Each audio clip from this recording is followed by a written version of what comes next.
Konsep syathahat merupakan salah satu fenomena paling kontroversial sekaligus mendalam dalam khazanah tasawuf, mistisisme Islam.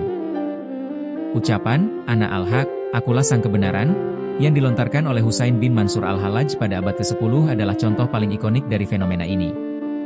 Berikut adalah penjelasan terperinci mengenai makna, latar belakang, dan kedudukan konsep tersebut dalam spiritualitas Islam.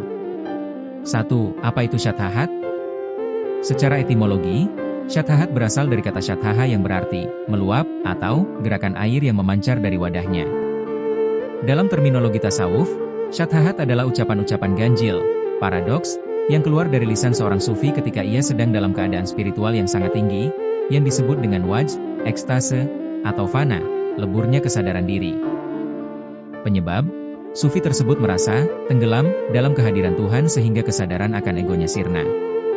Karakteristik, ucapan ini biasanya secara lahiriah tampak bertentangan dengan syariat atau tauhid umum, seperti mengaku sebagai Tuhan, namun secara batiniah memiliki makna yang berbeda. 2. Bedah makna, Ana al-Haq. Ketika Al-Hallaj mengucapkan, Ana al-Haq, ia tidak sedang mengklaim bahwa dirinya adalah Tuhan dalam pengertian panteisme materialistik. Para ulama tasawuf menjelaskan maknanya melalui beberapa sudut pandang. Konsep fana, pelenyapan diri. Pada titik ini, sang sufi merasa identitas dirinya telah hancur.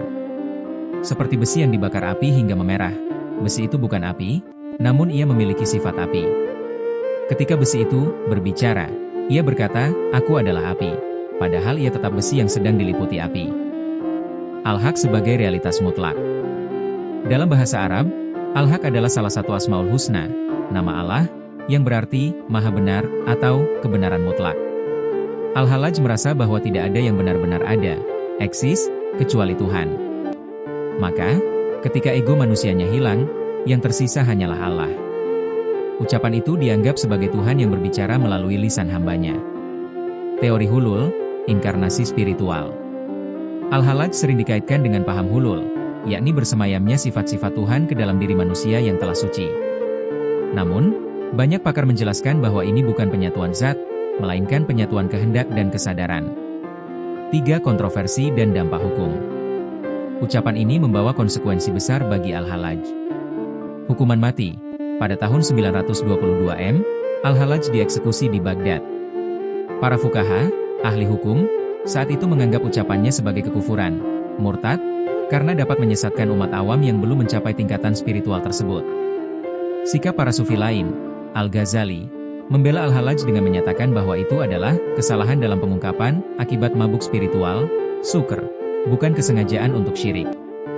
Junaid al-Baghdadi, guru Al-Hallaj yang cenderung berhati-hati, berpendapat bahwa pengalaman batin seperti itu seharusnya tetap menjadi rahasia pribadi dan tidak boleh diungkapkan ke publik. 4. Perbedaan dengan syirik. Penting untuk membedakan antara klaim Fir'aun, "Akulah Tuhanmu yang paling tinggi," dengan klaim Al-Hallaj. Perbandingan. Fir'aun, "Ana Rabbukum." Al-Hallaj, "Ana al-Haq." Motivasi. Kesombongan dan pengagungan ego. Pelenyapan ego dan kecintaan pada Tuhan. Kondisi psikologis. Sadar sepenuhnya, angkuh.